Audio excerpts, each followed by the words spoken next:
So, Matt is an author, and What chapter are we up to? This is chapter 7.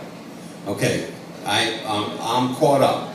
But then if you're not caught up, you can go to my YouTube channel, Mr. Tom52, T-H-O-M, and see all of Matt's readings of his book called Trans. It's a sci-fi, I'll let him explain, but anyway, put your hands together for Matt. Okay, this is part of a science fiction saga that I'm working on, all part of a greater work called The Factory. And it takes place between the late 21st and early 22nd centuries. And this story, Trans, is a screenplay that is part of that overall work. It takes place about 30 years after the events of The Factory. But anyway, once again, return with me to a world sometime in the near future. We go forward to the early 22nd century, a world where the next major industry in the United States is the manufacture of biological replacement parts. Where the impossible now is tomorrow's reality, a world where man has advanced to such a level that it is possible to literally recreate the human body into the form a person desires. We continue the story of Fran Jensen, a young transgender who has quite literally been transformed genetically, biologically, and physically into a female. Or so we have thought. In our past 2 episodes, Dr. Corbin, the revolutionary scientist who did this procedure, has revealed to his colleague, Dr. Dumaine, a gender transformation specialist, that the revolutionary procedure that has changed Frankie Jensen into Fran Jensen is not all that it seems. And Fran herself, despondent from an awkward meeting with an old acquaintance, is quite unaware of Dr. Corbin's startling revelation. The surgery was successful, but not in the way anyone expected. And with that, I present to you Trans Episode 7. We fade in and we see a title card with verses from the book of Genesis, chapter 2, verses 21 through 23. We hear the voice of Alexandra Sakowski, who was previously in episodes 3 and 4, as the title card remains on screen. As her voiceover continues, we gradually fade in a close-up of Fran in Dr. Corbin's examination room in the Standard Hospital. So the Lord God caused a deep sleep to fall upon the man, and he slept. And he took one of his ribs and closed up the flesh in place. The Lord God fashioned into woman from the rib which he had taken from the man, and brought her to the man. The man said, "This is now bone of my bones, and flesh of my flesh. She shall be called woman, because she was taken out of man." Dr. Corbin concludes his examination. "Forgive me for saying this, but you are in quite perfect health, young lady." Fran blushes a little. You know, a lot of women would go into conniptions for that, but not me, Doctor. I like it. They're just so uptight. No, they're not. There's been progress in the past century, Fran, but we men still have an ugly history to atone for with regards to women, among other things. Don't be hard on other women for reacting angrily over lingering sexism. I think they're just overreacting. They just don't like themselves. You can get dressed, Fran. I'll have my nurse escort you into my office. And we dissolve to Dr. Corbin's office a few minutes later.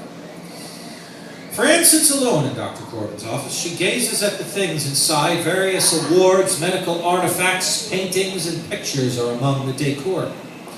A book which seems strangely out of place sits on Dr. Corbin's desk. It's a book of Greek mythology, which has a bookmark in the middle of the book.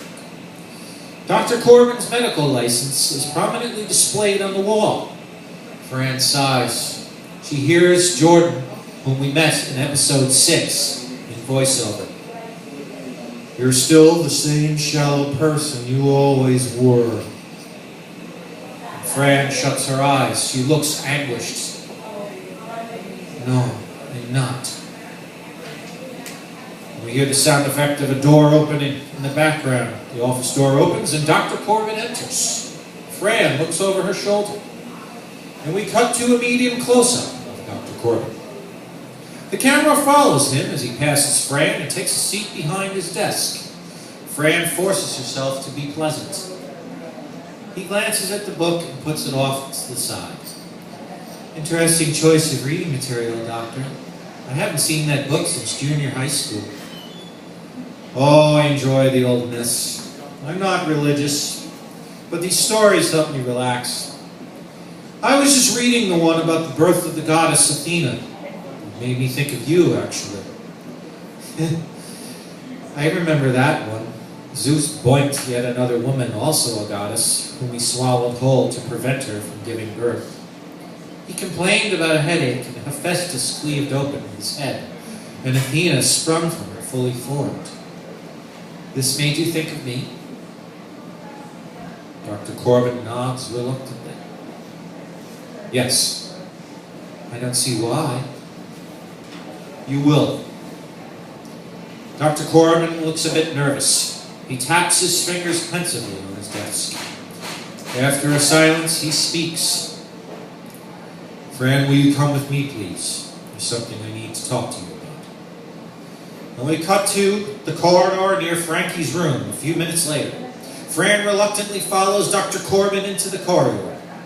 The camera pulls back along with their pace.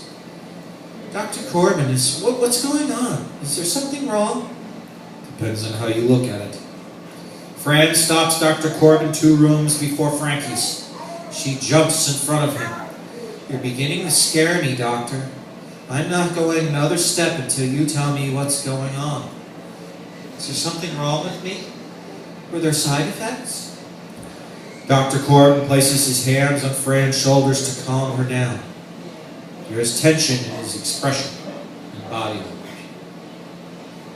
"Not with you. You're perfect." "And what is it? Why all the mystery?" "Because, Fran, you won't believe it until you see it. Please come with me." Dr. Corbin gently coaxes Fran towards Frankie's room. He walks in, and Frankie follows. And we cut to interior Frankie's room, and we see Fran as she walks in. Fran's expression turns to absolute horror. She gasps and lets out a stifled scream. We cut to the bed. Frankie lay unconscious on the bed. Besides Frankie, there are 2 other people there, older people in their 60s. Franklin Jensen Sr. and his wife Karen Jensen. Both of them are just as shocked as Fran. Mrs. Jensen gasps in the same manner that Fran did. Mr. Jensen's face fills with shock and revulsion. "What the fuck? Mom? Daddy?" And we cut to Dr. Corbin. Dr. Corbin hangs his head in remorse. "I don't know how I'm going to tell any of you this, so I'm just going to say it. Mr. and Mrs. Jensen, this is Fran. For all intents and purposes, your daughter. Fran, I would like you to meet Frankie, your brother, in a manner of speaking. There were complications during the transformation procedure. Up until a month ago, you were one person. You are now 2 separate and distinct human beings." Cut to black at the end of episode. Coming soon, Trans episode 8.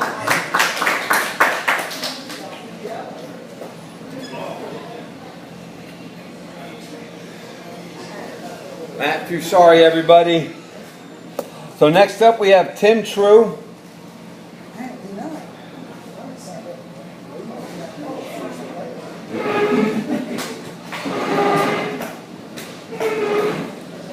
So I didn't mention that that's a screenplay Okay. So, I mean, the reason that why I just think that's amazing, because that, like the little parts, cut the black, coming in from the left, you know, all those little things, and I go to readings a lot, and those things are just so important. And to be able to think about it as you're writing dialogue, that's just, you know, it blows me away. Yeah, just camera direction.